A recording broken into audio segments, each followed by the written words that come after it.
Hello friends, आज मैं आपके साथ इकोनॉमिक्स एंड स्टैटिस्टिक्स का एक और टॉपिक लेके आया हूँ और टॉपिक का नाम है ऑर्गेनाइजेशन ऑफ डाटा। डाटा को ऑर्गेनाइज करने का मतलब क्या होता है, इस वीडियो में मैं आपके साथ ये डिस्कस करूँगा। तो चलिए शुरू करते हैं। Organization of the data refers to the arrangement of figures in such a form that comparisons of the mass similar data may be facilitated and further analysis may be possible. Organization of data का मतलब होता है data को इस हिसाब से arrange करना कि एक तरीके का डाटा एक तरफ हो जाए और दूसरे तरीके का डाटा दूसरी तरफ हो जाए, और इस हिसाब से सिमिलर डाटा को एक ग्रुप में अरेंज करना ताकि फर्दर एनालिसिस, मतलब स्टैटिस्टिक्स में जो mean, median, mode, dispersion, correlation, regression, जो भी जिस टाइप का भी आपने फर्दर एनालिसिस करना है उस टाइप का एनालिसिस पॉसिबल हो सके। जब भी हम लोगों के घर घर जाके या डाटा किसी भी टाइप का प्राइमरी डाटा, सेकेंडरी डाटा इकट्ठा करते हैं, तो अगर डाटा को ऑर्गेनाइज ना करें तो फिर फर्दर जो स्टैटिस्टिकल एप्लीकेशंस हैं वो इम्पॉसिबल सी हो जाती हैं। आई होप ये वीडियो आपको पसंद आई होगी।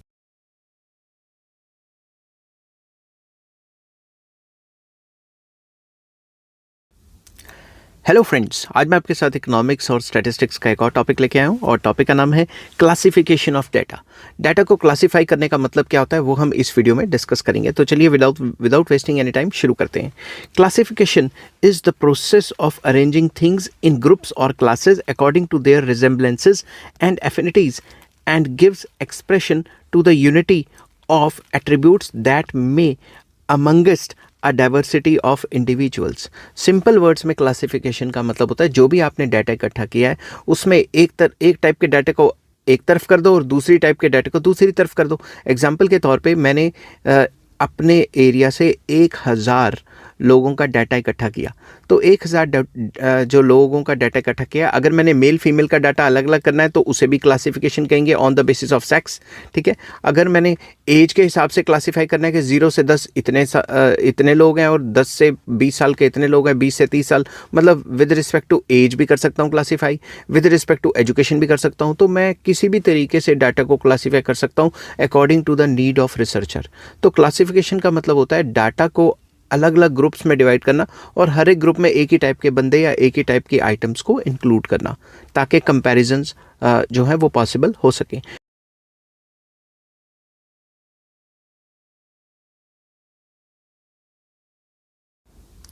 हेलो फ्रेंड्स, आज मैं आपके साथ इकोनॉमिक्स एंड स्टैटिस्टिक्स का एक और टॉपिक लेके आया हूँ और टॉपिक का नाम है objectives of classification of data.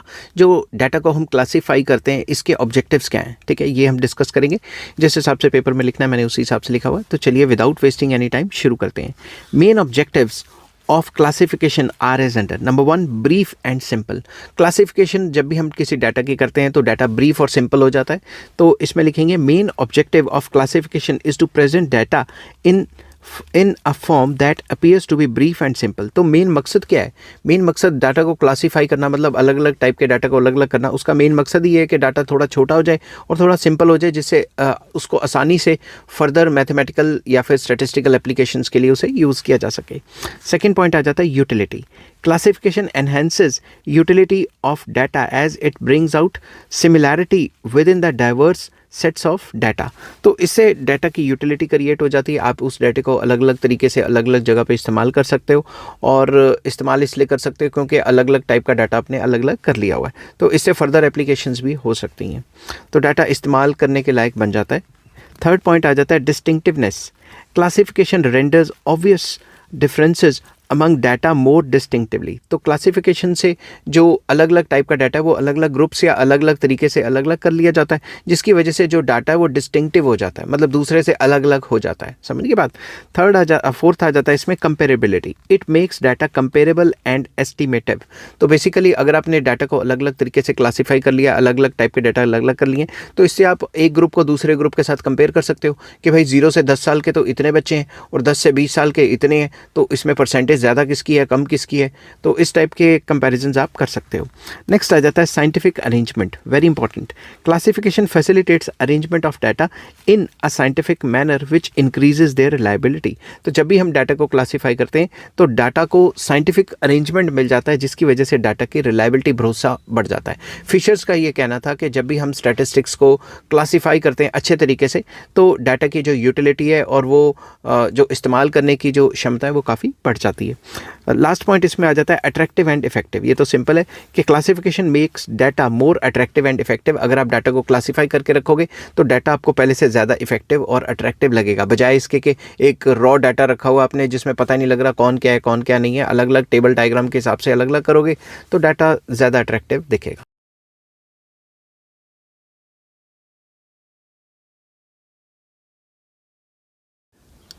Hello friends, आज मैं आपके साथ इकोनॉमिक्स और स्टैटिस्टिक्स का एक और टॉपिक लेके आया हूँ और टॉपिक का नाम है characteristics of a good classification. एक अच्छी क्लासिफिकेशन के क्या करेक्टरिस्टिक्स या फीचर्स होने चाहिए, ठीक है। इससे पिछली वीडियो में मैंने डिस्कस किया था कि क्लासिफिकेशन क्या होती है और फिर मैंने बताया था कि क्लासिफिकेशन के फीचर्स वगैरह क्या होते हैं, ठीक है। इस वीडियो में मैं डिस्कस करूँगा कि एक अच्छी क्लासिफिकेशन में क्या होता है, ठीक है। तो इन सब के जो लिंक्स हैं वो आपको इस वीडियो के डिस्क्रिप्शन में मिल जाएंगे। तो चलिए शुरू करते हैं। फर्स्ट कैरेक्टरिस्टिक आ जाता है एक अच्छी क्लासिफिकेशन का कॉम्प्रीहेंसिवनेस। उसमें सारी चीज़ें इंक्लूडेड होनी चाहिए। Classification of the raw data should be so comprehensive that each and every item of the data gets into some group और क्लास। तो कॉम्प्रीहेंसिवनेस का मतलब है सारे के सारे डाटा को इंक्लूड करके क्लासिफिकेशन करनी है। ये नहीं कि भाई क्लासिफिकेशन करते हुए 4-5 डाटा इधर उधर कर दिए या गायब कर दिए, समझ गए बात। तो ईच एंड एवरी आइटम को क्लासिफिकेशन में जगह मिलनी चाहिए। No item should be left out, किसी भी आइटम को हम छोड़ेंगे नहीं, ठीक है। एक अच्छी क्लासिफिकेशन की ये निशानी है। नेक्स्ट आ जाता है clarity, very important. Classification of the raw data classification of the raw data into classes should be absolutely clear and simple. That is, there should be no confusion about the placement of any item in the group. तो ये clarity होनी चाहिए। जैसे मान लो मैंने अपने इलाके से 1000 जो लोग हैं उनका डाटा इकट्ठा किया, तो मुझे क्लैरिटी होनी चाहिए about their age, about their education qualification या फिर अबाउट देयर मेल फीमेल कौन है, क्योंकि उसी हिसाब से तो मैं क्लासीफाई करूंगा। अगर मैं किसी और आइटम को किसी और ग्रुप में डाल दूंगा तो वो तो खराब क्लासिफिकेशन होगी ना। तो मुझे क्लैरिटी होनी चाहिए कौन सी आइटम कौन से टाइप की है, ताकि मैं उसी को उसी हिसाब से ग्रुप में डाल सकूं या उसको अच्छे से क्लासीफाई कर सकूं। नेक्स्ट आ जाता है homogeneity. All items in a group और क्लास मस्ट बी होमोजीनियस और सिमिलर टू ईच अदर, ठीक है। अगर मैंने एग्जाम्पल के तौर पे अगर मैंने एक मतलब क्लास का सर्वे किया, ठीक है, एक क्लास में 50 स्टूडेंट्स हैं, तो मैंने ग्रुप्स बनाए कि भाई जो मीडियोकर स्टूडेंट्स हैं वो ये हैं, जो नालायक स्टूडेंट्स हैं वो ये हैं इतने, और जो इंटेलिजेंट स्टूडेंट्स हैं वो इतने। तो अगर मैं उनको अच्छे तरीके से क्लासीफाई नहीं करूँगा, तो अगर मैं नालायक बच्चों को इंटेलिजेंट के ग्रुप में डाल रहा हूँ या इंटेलिजेंट को मीडियोकर में डाल रहा हूँ, तो उस हिसाब से तो डाटा ख़राब हो जाएगा। तो मेन रिक्वायरमेंट ये है कि डाटा होमोजीनियस होना चाहिए, मतलब सेम क्वालिटी का होना चाहिए। जो सेम क्वालिटी के बंदे हैं उन्हीं को सेम ग्रुप में रखो, ठीक है। नेक्स्ट आ जाता है suitability, very important. The composition of the classes must suit the objective of the inquiry. तो क्लासिफिकेशन इस हिसाब से करो कि जो आपकी इंक्वायरी है, जो आप काम करना चाहते हो, जो आपकी रिसर्च है, उसको सूटेबल रहे, ठीक है। आप जो रिसर्च करना चाहते हो वो किसी और तरीके से है और आपने क्लासिफिकेशन किसी और तरीके से कर दी, तो इस हिसाब से तो काम नहीं ना चलेगा। नेक्स्ट आ जाता है stability. A particular kind of investigation should be based on the same set of classification. अगर आपने एक पर्टिकुलर टाइप की इंक्वायरी करनी है तो उसमें सेम सेट ऑफ क्लासिफिकेशन की ज़रूरत पड़ेगी। फॉर एग्जाम्पल मैंने ये देखना है कि जिस एरिया में मैं रहता हूँ उसमें एज कंपोजिशन क्या है, तो मैं एज कंपोजिशन के हिसाब से लिखूंगा कि भाई 0 से 10 साल के बच्चे इतने हैं, 10 से 20 के इतने, 20 से 30 के इतने, तो इसी टाइप की क्लासिफिकेशन करूंगा। मगर ये तो नहीं ना होगा कि मैंने पहले किसी और तरीके की क्लासिफिकेशन कर ली और अब एज कंपोजिशन में किसी और तरीके की क्लासिफिकेशन कर रहा हूँ, ठीक है। The base should not change with each investigation. हर एक इन्वेस्टिगेशन के साथ हम बेस चेंज नहीं कर सकते, डाटा को वही रखेंगे, समझ की बात। नेक्स्ट आ जाता है इलास्टिक, फ्लेक्सिबिलिटी होनी चाहिए। Classification should be flexible enough या elastic. There should be a scope for change in the classification depending upon the change of purpose or objective of the study। अगर आपकी purpose या objective of the study change हो गई है तो data जो है वो क्लासिफिकेशन के लिए थोड़ा बहुत फ्लेक्सिबल होना चाहिए ताकि आप उसको according to your study change कर सको, समझ की बात।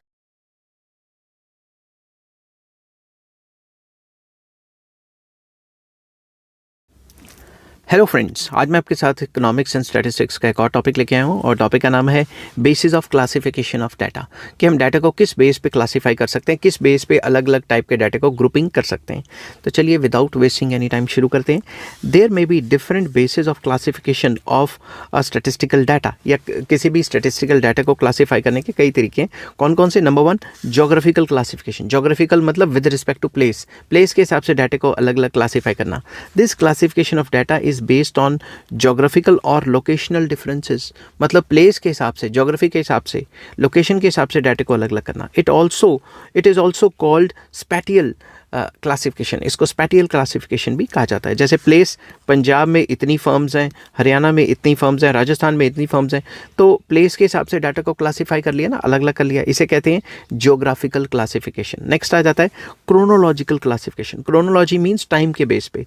When data are classified on the basis of time it is known as chronological classification. जब भी आप डाटा को टाइम के हिसाब से अलग अलग कर देते हो, क्लासीफाई कर देते हो, तो उसे क्रोनोलॉजिकल क्लासिफिकेशन कहते हैं। जैसे ईयर्स और प्रॉफिट्स, इस ईयर में इतना प्रॉफिट कमाया है, 2019 में इतना, 20 में इतना, 21 में इतना, तो डाटा को जो है टाइम के हिसाब से क्लासीफाई किया गया है, तो इसलिए इसको क्रोनोलॉजिकल क्लासिफिकेशन कहते हैं।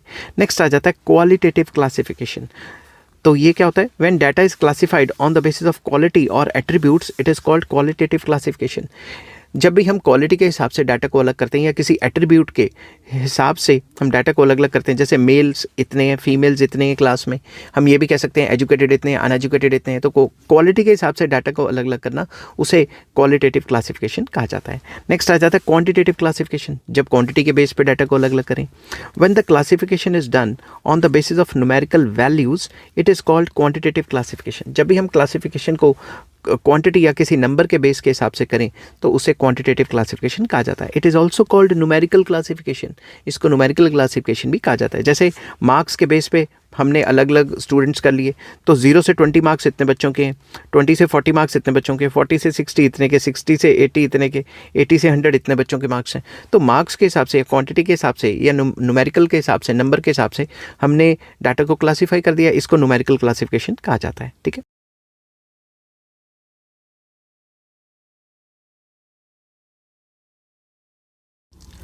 हेलो फ्रेंड्स, आज मैं आपके साथ इकोनॉमिक्स और स्टैटिस्टिक्स का एक और टॉपिक लेके आया हूँ और टॉपिक का नाम है कॉन्सेप्ट ऑफ वेरिएबल। वेरिएबल क्या होता है, इसको हम डिस्कस करेंगे कि वेरिएबल क्या होता है, इकोनॉमिक्स में हम किन चीज़ों को वेरिएबल लेते हैं या स्टैटिस्टिक्स में किन चीज़ों को वेरिएबल लेते हैं, उस चीज़ को डिस्कस करते हैं। चलिए विदाउट वेस्टिंग एनी टाइम शुरू करते हैं। A variable refers to the quantity which is subject to change and which can be measured by some unit. तो वेरिएबल कोई भी ऐसी चीज़ जो लगातार अपनी वैल्यू को चेंज करती रहेगी और एक पॉइंट ऑफ टाइम पे हम उसको मेजर कर सकते हैं। ठीक है। In other words we can say that it is a characteristic or a phenomena which is capable of being measured and changes its value over time is called variable। तो ये एक ऐसा फिनोमिना है जिसमें कोई भी एक चीज़ अपनी वैल्यू को टाइम टू टाइम चेंज करती है और एक पॉइंट ऑफ टाइम पे हम उसको मेजर कर सकते हैं। एग्जाम्पल के तौर पे मेरा वेट, ठीक है, जो बच्चे बढ़ रहे होते हैं उनकी हाइट, छोटे बच्चे क्योंकि उनकी हाइट लगातार बढ़ रही होती है और वेट भी बढ़ रहा होता है, तो इस टाइप की चीज़ें, समझ की बात। तो बेसिकली कोई भी ऐसा वेरिएबल जो अपनी, कोई भी ऐसी चीज़ जो अपना टाइम टू टाइम वैल्यू को चेंज करे, ठीक है, मगर एक पॉइंट ऑफ टाइम पे हम उसको मेजर कर सकें। A variable may be either discrete और कंटिन्यूस। वेरिएबल डिस्क्रीट भी हो सकता है और कंटिन्यूस भी हो सकता है। अब ये डिस्क्रीट या कंटिन्यूस क्या होता है उसकी वीडियो में नेक्स्ट वीडियो में मैं आपके साथ डिस्कस करूँगा कि डिस्क्रीट वेरिएबल क्या होता है और कंटिन्यूस वेरिएबल क्या होता है। उसका लिंक आपको इस वीडियो के डिस्क्रिप्शन में मिल जाएगा।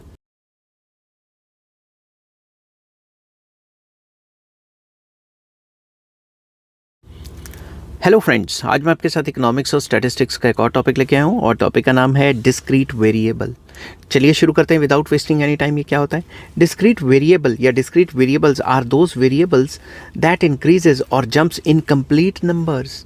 ये वो वेरिएबल्स हैं जो कंप्लीट नंबर्स में छलांग मारते हैं। फॉर एग्जांपल 1 2 5 7 10 11 13 14 जो भी जंप्स हो रही हैं वो कंप्लीट नंबर्स में हो रही है ना, तो इसी को डिस्क्रीट वेरिएबल कहा जाता है। In simple words we can say that discrete variables are expressed in terms of complete numbers. वो वेरिएबल्स जो कंप्लीट नंबर्स में होते हैं, जो पॉइंटों में नहीं होते, उसे डिस्क्रीट वेरिएबल कहा जाता है। आई होप ये वीडियो आपको पसंद आई होगी।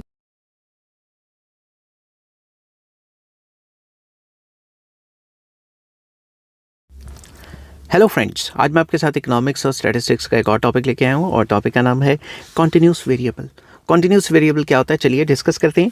कॉन्टिन्यूस वेरिएबल या variables are those variables which increase in continuous fraction, that is 4.1 4.2 4.3 et cetera. तो ये वो वेरिएबल्स हैं जो कि लगातार कंटिन्यूस फ्रैक्शंस में इंक्रीज होते हैं, ना कि फुल नंबर में छलांग मारते हैं। जैसे 4 से 5 नहीं हुआ, 4 से 5 हुआ तो वो तो डिस्क्रीट वेरिएबल हो गया। कंटिन्यूस वेरिएबल का मतलब 4.1 4.2 लगातार नंबर पॉइंटों में चलेगा, समझ की बात, तो इसे कंटिन्यूस वेरिएबल कहा जाता है।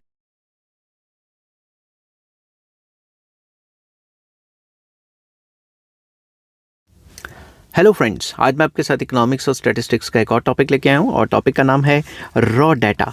रॉ डाटा क्या होता है? जब भी हम डाटा को ओरिजिनल फॉर्म में इकट्ठा करते हैं, लोगों के घर घर जाके या किसी भी तरीके से डाटा इकट्ठा करते हैं, उसे रॉ डाटा कहा जाता है।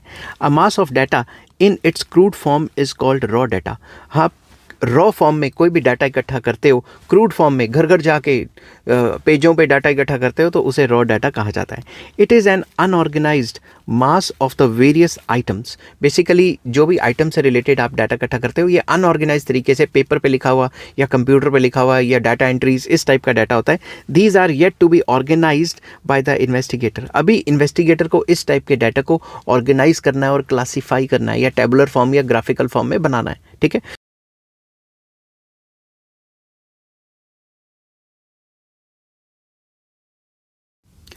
हेलो फ्रेंड्स, आज मैं आपके साथ इकोनॉमिक्स और स्टैटिस्टिक्स का एक और टॉपिक लेके आया हूँ और टॉपिक का नाम है टाइप्स ऑफ स्टैटिस्टिकल सीरीज़। कितने टाइप की स्टैटिस्टिकल सीरीज़ होती हैं वो हम इस वीडियो में डिस्कस करेंगे।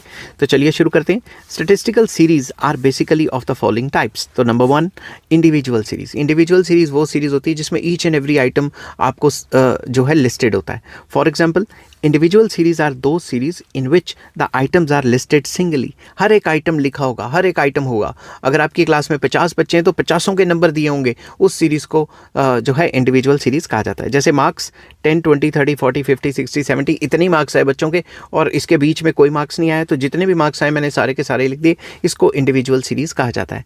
सिंपल वर्ड्स में आपको बताऊँ तो इंडिविजुअल सीरीज़ वो सीरीज़ होती है जिसके साथ फ्रीक्वेंसी नहीं होती। समझ के बात, ये आसान तरीका याद कर लो। नेक्स्ट आ जाता है फ्रीक्वेंसी सीरीज़। फ्रीक्वेंसी सीरीज और सीरीज विद फ्रीक्वेंसीज एक ही बात है। May be of two types. ये डिस्क्रीट सीरीज भी हो सकती है, या जिसको फ्रीक्वेंसी एरे कहते हैं, एंड फ्रीक्वेंसी डिस्ट्रीब्यूशन भी हो सकते हैं जिसको कंटिन्यूस सीरीज कहते हैं। तो फ्रीक्वेंसी सीरीज दो टाइप की होती हैं, एक डिस्क्रीट सीरीज, एक कंटिन्यूस सीरीज। मगर इसको समझने के लिए आपको छोटे छोटे कॉन्सेप्ट समझने पड़ेंगे। उसमें सबसे पहला कॉन्सेप्ट आ जाता है कि फ्रीक्वेंसी क्या है। Frequency is the number of times an item occurs और repeats itself in the series. तो सीरीज के अंदर कितनी बार वो आइटम रिपीट हो रही है उसे फ्रीक्वेंसी कहा जाता है। फॉर एग्जांपल, आपकी क्लास में बच्चों के मार्क्स आए हैं 10, 20, 30, 40, 50। 10 मार्क्स आए 3 बच्चों के, 3 स्टूडेंट्स के। 20 मार्क्स आए हैं 4 स्टूडेंट्स के। 30 मार्क्स आए 3 स्टूडेंट्स के। 40 मार्क्स आए 1 स्टूडेंट के। तो ये जो फ्रीक्वेंसी का मतलब क्या है कि ये आइटम कितनी बार सीरीज़ में अकर करती है, उसे फ्रीक्वेंसी कहा जाता है। इन अदर वर्ड्स, दोबारा से करता हूँ। In other words, the number of times an item repeats itself in the population is called frequency of that item. तो frequency का मतलब है कि वो आइटम पॉपुलेशन में कितनी बार रिपीट होती है। मगर इंडिविजुअल सीरीज में फ्रीक्वेंसी नहीं होती। चाहे वो 10 बार रिपीट हो, चाहे 20 बार रिपीट हो, हमें हर बार वो आइटम लिखनी है। समझ के बात। फिर इसके ऊपर एक कॉन्सेप्ट आ जाता है क्लास फ्रीक्वेंसीज। क्लास फ्रीक्वेंसीज क्या होती हैं? The number of times an item repeats itself corresponding to a range of values और class interval is called class frequencies. Class frequencies का मतलब होता है कि ये रेंज ऑफ आइटम के बीच में कितनी बार वो आइटम आई। फॉर एग्जांपल, 0 से 10 मार्क्स इतने बच्चों के, उसके बाद 10 से 20 मार्क्स इतने स्टूडेंट्स के हैं, ठीक है, और 20 से 30 मार्क्स इतने स्टूडेंट्स के। तो इसके बीच में आपको 21 भी हो सकता है, 22 भी हो सकता है, 23 भी हो सकता है, कोई भी हो सकता है। तो इस टाइप की सीरीज़ को कंटिन्यूस सीरीज़ कहा जाता है, वो मैं आगे डिस्कस करूंगा। तो क्लास फ्रीक्वेंसी होती है कि इतने से इतनी क्लास इंटरवल के बीच में या इतने से इतने डाटा के बीच में कितने आइटम्स लाई करते हैं। ठीक है। तो अब इन दोनों कॉन्सेप्ट्स के साथ आपको फर्दर कॉन्सेप्ट समझने आसान हो जाएंगे। तो सबसे पहला आ जाता है डिस्क्रीट सीरीज़। डिस्क्रीट सीरीज़ को मैंने आपके साथ पहले भी डिस्कस किया था कि डिस्क्रीट सीरीज़ को फ्रीक्वेंसी एरे भी कहा जाता है, तो कन्फ्यूज़ मत होना। ठीक है। A discrete series or frequency array is that series in which data are presented in a way that exact measurements of items are clearly known. तो discrete series एक ऐसी सीरीज़ है जिसमें exact measurement को पता लगाया जा सकता है। जैसे मैं कहूँ कि एज, और यहाँ लिख दिया मैंने फ्रीक्वेंसी।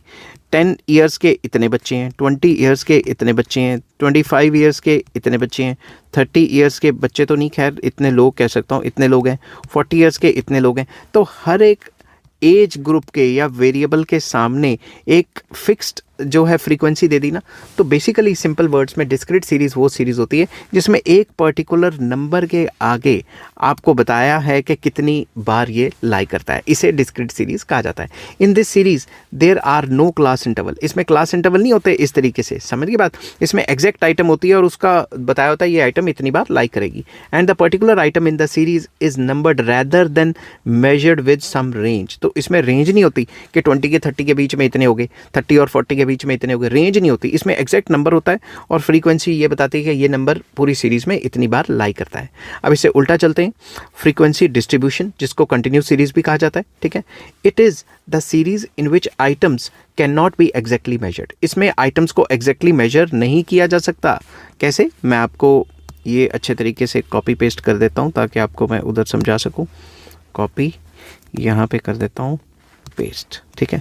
अब ध्यान से देखो, तो इसमें क्या है, इसमें हमें ये बताया है कि 10 से 20 के बीच में इतने आइटम्स लाई करते हैं। 10 से 0 से 10 के बीच में, 10 से 20, 20 से 30 के बीच में इतने आइटम्स लाई करते हैं। मगर ये एग्जैक्टली तो नहीं बताता कि 20 और 30 के बीच में 21 कितनी बार लाई करता है, 22 कितनी बार लाई करता है, ये नहीं बताता। तो एक रेंज ऑफ डाटा के बीच में हमें बताते हैं कि इतने इतने आइटम्स आते हैं। The item assume a range of values and are placed within the range और लिमिट्स। तो ये रेंज या लिमिट्स के बीच में आइटम कितनी बार आए वो बताते हैं, जो एग्जैक्ट आइटम है उसके बारे में नहीं बताया जाता। In other words, data are classified into different classes with a range. The range is called class interval. ये जो रेंज है 0 to 10 या 10 to 20, 20 to 30, इसको क्लास इंटरवल कहा जाता है। इस रेंज के बीच में कितने आइटम्स आई वो फ्रीक्वेंसी बताती है, मगर एग्जैक्ट आइटम कौन सी कितनी बार आई वो नहीं बताती, वो डिस्क्रीट सीरीज में बताया जाता है। अब इसके भी कुछ कॉन्सेप्ट्स हैं, जैसे class, a range of values which incorporate a set of items is called class। Class क्या होता है, एक रेंज ऑफ आइटम्स होती है कि 0 से 10 के बीच में कितने स्टूडेंट्स आए, 10 to 20, इसे क्या कहते हैं, क्लास, ठीक है। जैसे 0 to 10, 10 to 20 एटसेट्रा। अब ये क्लास लिमिट्स क्या होती हैं, the extreme values of a class are limits, ठीक है। जैसे मान लो 0 to 10 है, तो 0 और 10 ये इसकी क्लास लिमिट्स हैं। 0 जो है वो लोअर लिमिट है और 10 जो है वो अपर लिमिट है। लोअर लिमिट को L1 से डिनोट किया जाता है, L1, और अपर लिमिट को L2 से डिनोट किया जाता है, ठीक है। वो मैं आगे बताऊंगा आपको। Every class interval has 2 limits, lower limit and upper limit. तो लोअर लिमिट कितनी होगी, 0, अपर लिमिट होगी 10। यहाँ लोअर लिमिट होगी 10, अपर लिमिट होगी 20, ठीक है। नेक्स्ट आ जाता है magnitude of a class interval.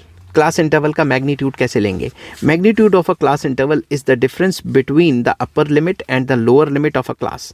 मतलब अपर लिमिट और लोअर लिमिट के बीच में जो डिफरेंस होता है उसे हम मैग्नीट्यूड ऑफ क्लास इंटरवल कहते हैं। एग्जाम्पल के तौर पे अपर लिमिट है 15, लोअर लिमिट है 10, तो 10 माइनस 15 दैट इज़ 5। तो 5 क्या है, मैग्नीट्यूड ऑफ क्लास इंटरवल। तो मैंने एग्जांपल लिखा हुआ है, for example in a class interval 10 to 15 है, the magnitude of the class interval is 15 minus 10। मतलब अपर लिमिट जो L2 होती है माइनस लोअर लिमिट, समझ की बात। तो इसको I से भी डिनोट किया जाता है, मतलब गैप कितना है क्लास इंटरवल में, सिंपल वर्ड्स में। नेक्स्ट कॉन्सेप्ट आ जाता है कंटिन्यूस सीरीज में, जिसको हम कहते हैं मिड वैल्यू, ठीक है। तो मिड वैल्यू क्या होता है, mid value is the average value of the upper limit and lower limit. मतलब upper limit plus lower limit divided by 2। तो मिड वैल्यू बेसिकली इनकी मिडल वैल्यू होती है। जैसे 0 से 10 इसकी मिड वैल्यू कितनी होगी, 15। तो कैसे निकालेंगे, 10 प्लस 20 दोनों अपर लिमिट लोअर लिमिट को प्लस करके डिवाइडेड बाय 2 करेंगे तो ये 15 आ जाएगा, समझ की बात। तो बेसिकली 15 क्या है, इसकी मिडल वैल्यू, ठीक है। तो it is known by adding the upper limit and lower limit and dividing the total by 2। मतलब अपर लिमिट और लोअर लिमिट को प्लस करके 2 से डिवाइड कर देंगे, या L2 प्लस L1 या L1 plus L2 divided by 2 करेंगे तो हमें मिड वैल्यू मिल जाएगी। मिड वैल्यू को स्मॉल m से डिनोट किया जाता है। अब बच्चे यहाँ कंफ्यूज हो जाते हैं, भाई स्मॉल m मिड वैल्यू और कैपिटल M मीडियन है। आपने कैपिटल M यहाँ पे नहीं लिख लेना, अगर लिखा तो समझो गलत, समझ की बात। आई होप ये वीडियो आपको पसंद आई होगी।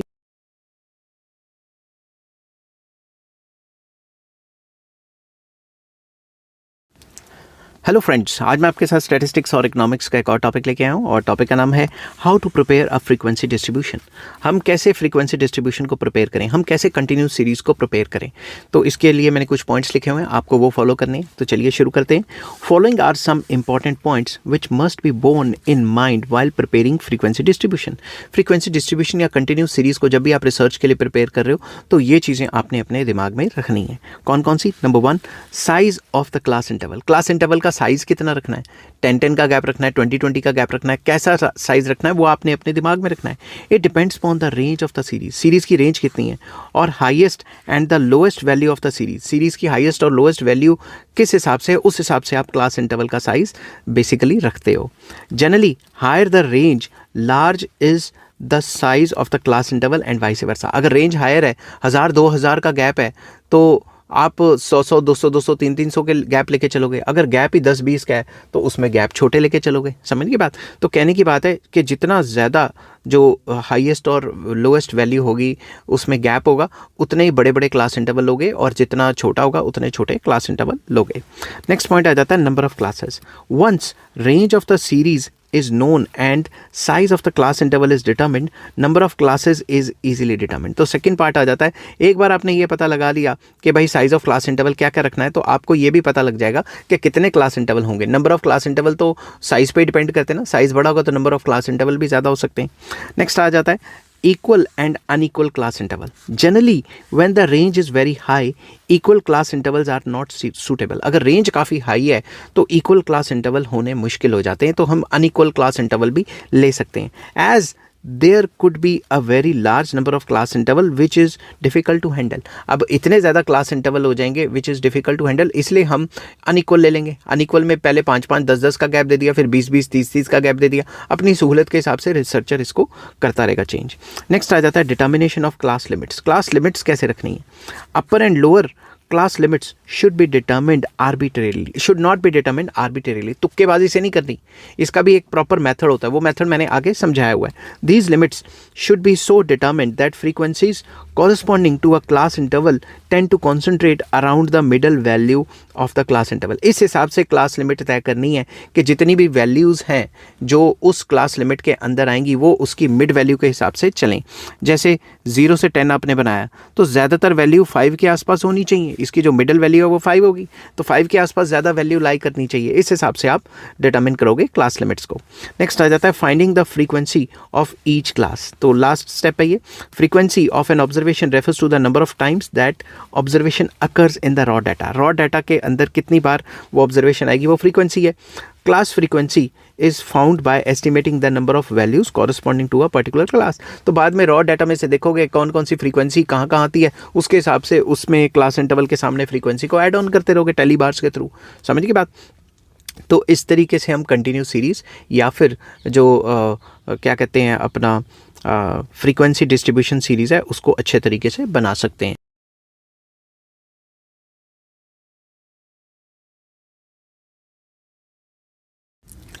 हेलो फ्रेंड्स, आज मैं आपके साथ इकोनॉमिक्स एंड स्टैटिस्टिक्स का एक और टॉपिक लेके आया हूँ, और टॉपिक का नाम है discrete series versus continuous series, या फिर हम इसको ये भी कह सकते हैं frequency array versus frequency distribution. तो चलिए शुरू करते हैं। जिस हिसाब से पेपर में लिखना है मैंने उसी हिसाब से लिखा हुआ है। Both frequency array and frequency distribution show the arrangement of data with frequencies as variables corresponding to different values. तो चाहे हम डिस्क्रीट सीरीज़ की बात करें चाहे कंटिन्यूस सीरीज़ की बात करें, दोनों के दोनों हमें बताते हैं कि फ़लाँ फ़लाँ आइटम के आगे या फ़लाँ फ़लाँ रेंज के सामने कितनी फ्रीक्वेंसी है, कितनी आइटम्स लाई करती हैं।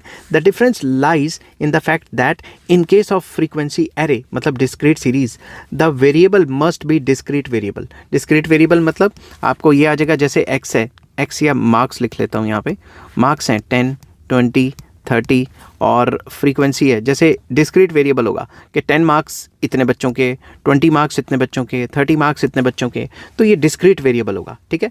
इन case of a frequency distribution variable is not discrete variable, तो जो वेरिएबल होगा वो डिस्क्रीट नहीं होगा, rather it is a distribution with different classes. तो इसमें क्या होगा, डिफरेंट क्लासेस होंगी कि 0 से 10 मार्क्स या 0 से 10 ईयर के इतने आइटम्स, 10 to 20 इतना है, 20 to 30 इतना है, इसमें रेंज होगी और इसमें डिस्क्रीट जो है एक ही नंबर बताया जाएगा जिसके सामने उसकी फ्रीक्वेंसी है, ये नंबर कितनी बार आता है वो चीज़ लिखी हुई होगी। समझ की बात? तो ये एक एग्जांपल बीच में आपको डालना बहुत ज़रूरी है। तो briefly frequency array refers to discrete series showing frequencies corresponding to some discrete values. तो डिस्क्रीट वैल्यूज़ के सामने जो फ्रीक्वेंसीज होंगी उसको जो शो करती है वो फ्रीक्वेंसी एरे या फिर उसको डिस्क्रीट सीरीज कहा जाता है। While frequency distribution refers to series showing frequencies corresponding to different intervals. तो डिफरेंट इंटरवल्स के सामने जो फ्रीक्वेंसी शो करती है उसे फ्रीक्वेंसी डिस्ट्रीब्यूशन या फिर कंटिन्यूस सीरीज कहा जाता है।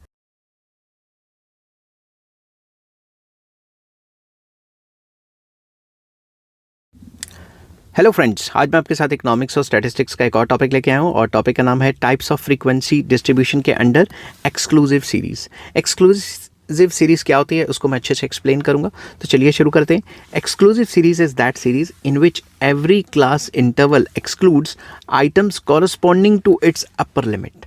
वेरी इंपॉर्टेंट, वो आइटम जो अपर लिमिट में लिखी होती है वो उसमें इंक्लूड नहीं होती। एग्जाम्पल के तौर पे मैं आपके साथ एग्जाम्पल करता हूँ, जैसे ये क्लास इंटरवल है 10 to 15, तो 15 इसमें इंक्लूड नहीं होगा, 15 नेक्स्ट क्लास इंटरवल में इंक्लूड होगा। अब जैसे यहाँ 20 तक आ गया, अपर लिमिट 20 है ना, तो 20 ऊपर वाले में इंक्लूड नहीं होगा, 20 नीचे वाले में इंक्लूड होगा। अगर 20 नंबर आ गया तो इसके सामने फ्रीक्वेंसी में आपने ऐड करना है, ना कि ऊपर वाले में। समझ गए बात, ठीक है। In this series the upper limit of one class interval is the lower limit of next class interval. इस टाइप की सीरीज में जो अपर लिमिट होता है एक क्लास इंटरवल का, वही लोअर लिमिट बन जाता है दूसरे क्लास इंटरवल का, नेक्स्ट क्लास इंटरवल का, और इसका जो अपर लिमिट है वही नेक्स्ट वाले का लोअर लिमिट है। समझ गए बात।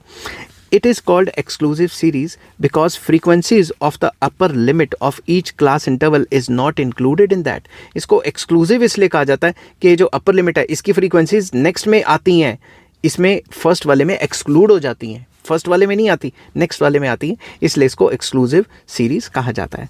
अब example, for example in a class interval 10 to 15, class interval जैसे है 10 to 15, only such items would be included the value of which lies between या विच इज़ बिटवीन 10 to 14। तो अगर मैं 10 to 15 ले रहा हूँ क्लास इंटरवल, तो 14 नंबर तक तो इसमें आएगी, मगर वही आइटम जो 15 की वैल्यू की है वो नेक्स्ट में आएगी। Any item of the value of 15 would be included in the next class interval, that is 15 to 20। तो अगर 15 नंबर आ गया तो वो ऊपर इंक्लूड नहीं होगा, वो नीचे वाले क्लास इंटरवल में इंक्लूड होगा। It is clear from the table that the upper limit of the class interval repeats itself as lower limit of the next class interval. तो टेबल में हमें ये दिखता है कि जो अपर लिमिट है एक क्लास इंटरवल का, वो नेक्स्ट वाले क्लास इंटरवल का लोअर लिमिट है।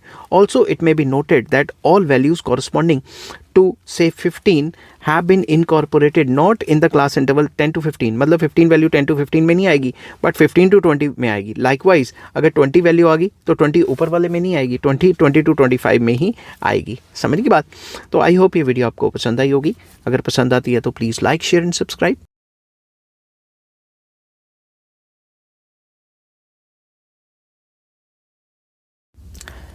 हेलो फ्रेंड्स, आज मैं आपके साथ इकोनॉमिक्स और स्टैटिस्टिक्स का एक और टॉपिक लेके आया हूँ, और टॉपिक का नाम है इंक्लूसिव सीरीज़। तो चलिए शुरू करते हैं। इससे पिछली वीडियो मैंने बनाई थी कि एक्सक्लूसिव सीरीज़ क्या है, इस वीडियो में मैं डिस्कस करूँगा इंक्लूसिव सीरीज़ क्या है। ठीक है, सिंपल वर्ड्स में बता देता हूँ। इंक्लूसिव सीरीज़ वो सीरीज़ है जिसका जो एक क्लास इंटरवल का जो अपर जो क्लास इंटरवल है, अपर लिमिट जो है, वो नेक्स्ट क्लास इंटरवल के जो लोअर लिमिट है उसके बराबर नहीं होती। समझ गए बात। इस वे में हमें कन्वर्ट करना पड़ता है इंक्लूसिव सीरीज़ को एक्सक्लूसिव में। वो कैसे करते हैं वो भी मैं आपको बताऊंगा। तो चलिए शुरू करते हैं। सबसे पहले, an inclusive series is that series which includes all items up to its upper limit. तो ये वो सीरीज़ है जिसमें इसके अपर लिमिट तक सारी आइटम्स इंक्लूडेड होती हैं। जैसे 14 तक 14 है, 14 तक सारी आइटम्स हो जाएंगी। अगर 15 नंबर आ गया तो वो नेक्स्ट वाले में आएगा। समझ गए बात। In such series, the upper limit of the class interval does not repeat itself as the lower limit of the next class interval.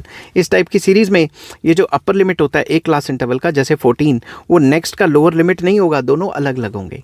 Thus, there is a gap between the upper limit of a class interval and the lower limit of the next class interval. तो इनमें gap रहता है। जैसे 14 या 15 या एक number का gap है ना, the gap ranges between 0.1 to 1, 0.1 से 1 तक का गैप हो सकता है। For example 10 to 14, 15 to 19, 20 to 24 etcetera, जैसे मैंने टेबल में बनाया, रिप्रेजेंट्स एन इंक्लूसिव सीरीज। तो ये एक इंक्लूसिव सीरीज बनाती हैं। ठीक है। दस all the items ranging between 10 to 14 are included between मैंने क्या लिखा है, मैं फिर से पढ़ता हूँ। Thus all the items ranging between this to this are included between 15 to 19 would be included in that class interval। तो सिंपल वर्ड्स में ये included and लिख देता हूँ, थोड़ी लैंग्वेज चेंज कर देता हूँ। तो इसमें ये बताया हुआ है कि सिंपल वर्ड्स में कि अगर 10 to 14 आ जाता है, मतलब 11 आ जाता है, या 10 आ जाता है, 11 आ जाता है, 13 आ जाता है, या 13.5 आ जाता है, वो सारी की सारी इसमें आ जाएंगी। ठीक है, बट दूसरी वाली आइटम्स इसमें नहीं आएंगी। मतलब जैसे हम एक्सक्लूसिव सीरीज़ में करते थे कि जो जैसे 14 है और यहाँ 14 होता तो 14 नीचे वाले में लाई करता, ऐसा नहीं होता। समझ के बात। In short, while in the exclusive series there is an overlapping of the class interval, मतलब ये नंबर और ये नंबर बराबर होता है। ठीक है, बट इंक्लूसिव सीरीज़ में there is no such overlapping, इसमें ओवरलैपिंग नहीं होती। समझ के बात। तो इसके बाद अब आ जाता है कि conversion of inclusive into exclusive, inclusive को एक्सक्लूसिव में कैसे कन्वर्ट करेंगे, ठीक है। इसका भी एक छोटा सा तरीका है। हम क्या करते हैं, हम L1 में -0.5 कर लेते हैं और L2 में +0.5 कर देते हैं, जिससे ये सीरीज़ इंक्लूसिव एक्सक्लूसिव बन जाती है। मैं आपको समझाता हूँ। जैसे मान लो अब अगर मैं यहाँ पे फर्स्ट वाले नंबर में 0.5 माइनस करूँगा 10 में, तो कितना आ गया 9.5, और अगर नेक्स्ट वाले में ऐड करूँगा 0.5 तो कितना आ गया 14.5। ऐसे ही हर एक में करते रहना है। फर्स्ट वाले L1 में से 0.5 माइनस, दूसरे वाले L2 में 0.5 प्लस, तो ये सीरीज़ जो इंक्लूसिव सीरीज़ है वो एक्सक्लूसिव सीरीज़ बन जाएगी, ठीक है। तो inclusive series are used when there are some definite differences between the values of various items in the population. तो जब भी पॉपुलेशन में डेफिनेट डिफरेंसेस हैं तब तो हम ये इस्तेमाल कर सकते हैं, अगर डिफरेंस नहीं है तो फिर एक्सक्लूसिव ही करनी पड़ेगी। इन the above table if a student has obtained 14.5 और 19.5 marks, these can be expressed only if the inclusive series is converted into exclusive series. तो अगर मान लो यहाँ 10 to 14 तो दिया हुआ है, बट अगर बच्चे के 14.5 आ गए तो वो ना ही ऊपर आया ना ही नीचे वाले क्लास इंटरवल में आया, तो इससे ऐसे टाइप की सिचुएशन में इंक्लूसिव सीरीज़ को एक्सक्लूसिव में कन्वर्ट करना पड़ता है। Following steps are involve in the conversion of an inclusive series into the exclusive series. तो 2 स्टेप्स हैं। Firstly we find the differences between the upper limit of class interval and the lower limit of the next class interval. सबसे पहले हम देखेंगे इन दोनों में gap कितना है। जैसे 14 और 15 में गैप कितना है, 1 का गैप है ना, तो हमने सबसे पहले देखना है गैप कितने का है। जो भी गैप है उसका हाफ कर देना है। Second point, half of that difference is added to the upper limit of the class interval and half subtracted from the lower limit of the class interval. तो मतलब जो भी गैप आपने देखा उसका जो हाफ करके जो L1 है मतलब लोअर लिमिट है उससे वो माइनस कर देना है और L2 में वो प्लस कर देना है। Using these 2 steps inclusive series of the above table have been converted into the exclusive series. तो L1 से क्या करना है -0.5 और L2 से क्या करना है +0.5। आई होप ये वीडियो आपको पसंद आई होगी।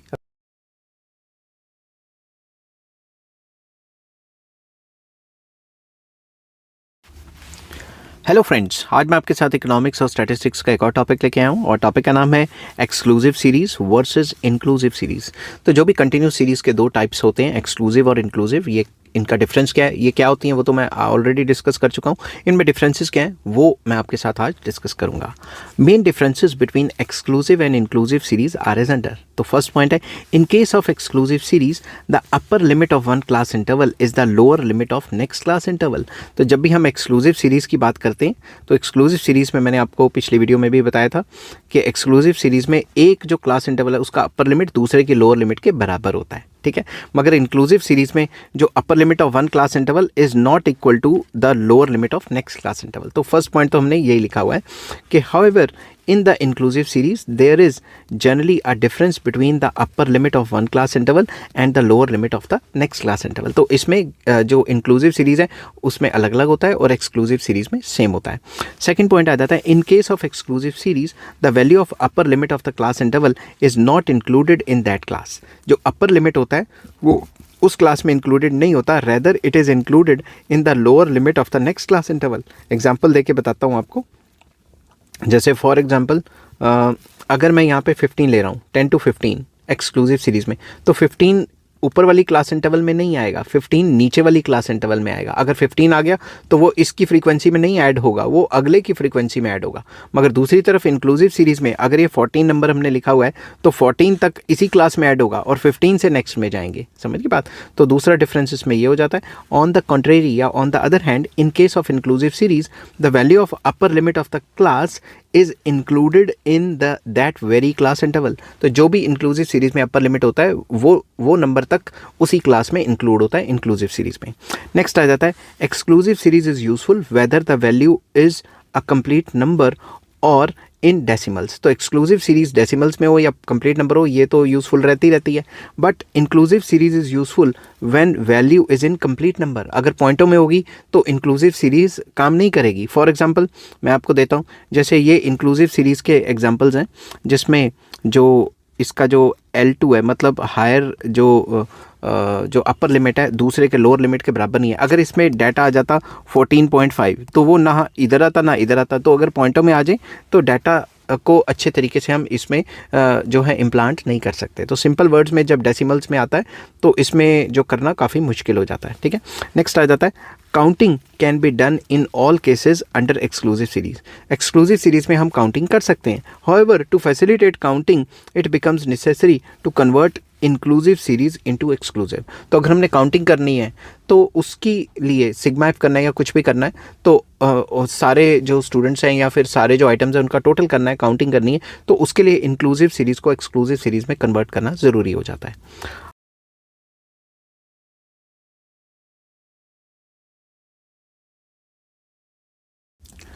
हेलो फ्रेंड्स, आज मैं आपके साथ इकोनॉमिक्स और स्टैटिस्टिक्स का एक और टॉपिक लेके आया हूँ और टॉपिक का नाम है ओपन एंड सीरीज़। तो चलिए शुरू करते हैं। ये क्या होती है? इन सम सीरीज़, ये भी एक टाइप की कंटिन्यूस सीरीज़ की टाइप है। In some series the lower class limit of the first class interval and the upper class limit of the last class interval is missing. कई series होती हैं जिसमें जो ऊपर वाली क्लास इंटरवल है उसका L1 मिसिंग है और नीचे वाली का L2 मिसिंग है। समझ की बात? तो इस टाइप की सीरीज़ को हम ओपन एंड सीरीज़ कहते हैं। इंस्टेड लेस देन और below is specified in place of lower class limit of the first class interval and more than or above is specified in place of upper class interval of the last class interval। तो ज़्यादातर यहाँ पे below दिया होता है या less than दिया होता है, ठीक है, और यहाँ पे above दिया होता है या more than फलां फलां ऐसी चीज़ें given होती हैं, ठीक है। तो ओपन एंड सीरीज़ को हम कन्वर्ट करते हैं जो एक्सक्लूसिव सीरीज़ में, फिर ही इसका काम चलता है। कैसे करते हैं वो भी बताता हूँ। Such series are called open end series. तो इस टाइप की सीरीज को ओपन एंड कहा जाता है क्योंकि ओपन से भी खुली है और एंड से भी खुली है। समझ की बात?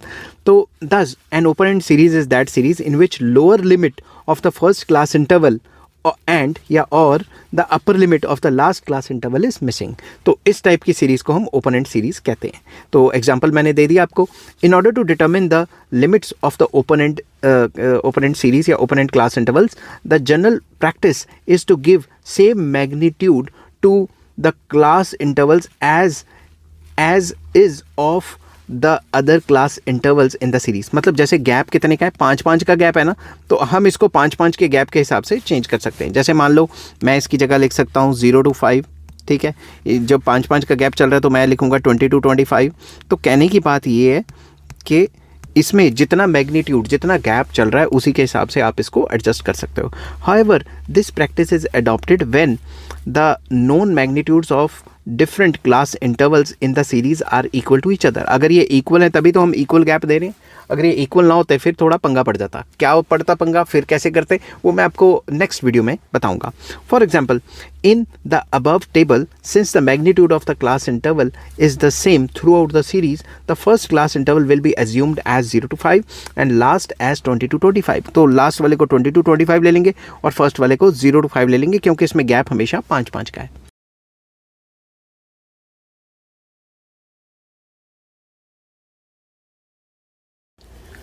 हेलो फ्रेंड्स, आज मैं आपके साथ इकोनॉमिक्स और स्टैटिस्टिक्स का एक और टॉपिक लेके आया हूँ और टॉपिक का नाम है क्यूमुलेटिव फ्रीक्वेंसी सीरीज। तो चलिए शुरू करते हैं। ये क्या होती है?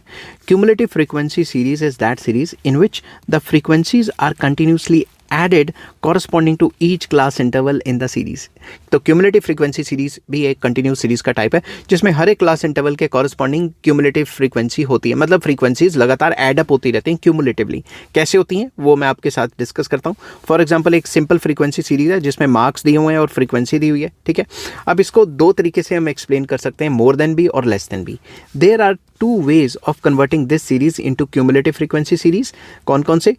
फर्स्ट है cumulative frequency series may be expressed on the basis of upper limits of the class interval, जिसको less than series भी कहा जाता है। तो upper limit कौन सी है? ये 10। तो 10 के बेस पे पूरी की पूरी सीरीज को चेंज कर दिया जाएगा। एग्जाम्पल के तौर पे ध्यान से देखो, लेस देन 10, लेस देन 15, यहाँ 20 है तो लेस देन 20, यहाँ 25 है तो लेस देन 25, यहाँ पे 30 है तो लेस देन 30। इसको लेस देन सीरीज भी कहा जाता है। इसमें हमने पूरी की पूरी सीरीज को क्यूमुलेटिव फ्रीक्वेंसी सीरीज बनाया on the basis of L2 या अपर लिमिट। तो इसमें क्या होगा, जो फर्स्ट फ्रीक्वेंसी होगी वो तो सेम होगी, नेक्स्ट वाली ऐड हो जाएगी। 3 + 8 11, 11 + 9 20, 20 + 4 24, 24 + 4 28। तो ये ऐड ऑन होती जा रही है ना लगातार, तो इसे क्यूमुलेटिव फ्रीक्वेंसी सीरीज कहा जाता है या लेस देन सीरीज भी कहा जाता है, ठीक है। नेक्स्ट आ जाता है आपका cumulative frequency series may be expressed on the basis of lower class intervals also। तो अब lower class intervals कौन सी हैं? ये वाली। तो lower class intervals के हिसाब से भी आप निकाल सकते हो ये वाली। तो इस सीरीज़ को more than सीरीज़ भी कहा जाता है। जैसे मैं लिखूँगा more than 5, यहाँ पे मैंने लिख दिया more than 5, यहाँ 10 है तो more than 10, यहाँ पे 15 है तो more than 15, यहाँ 20 आ गया more than 20, यहाँ 25 आ गया more than 25। तो इस केस में बजाय इसके कि हम लेस देन में तो ऊपर से टोटल करते थे लेस देन के केस में, मगर मोर देन के केस में हम नीचे से टोटल करते हैं। जैसे ये आ गया 4 तो नीचे वाले को 4 लिख दिया, 4 और 4 8, 8 and 9 17, 17 एंड जो 8 है 25, 25 एंड 3 28। तो हम नीचे से इसका टोटल करते हैं। समझ की बात? तो ये थी आपके सामने क्यूमुलेटिव फ्रीक्वेंसी सीरीज़, जो less than series more than series भी हो सकती है, जिसको हम कह सकते हैं कि cumulative frequency series on the basis of upper class interval या lower class interval. I hope ये वीडियो आपको पसंद आई होगी।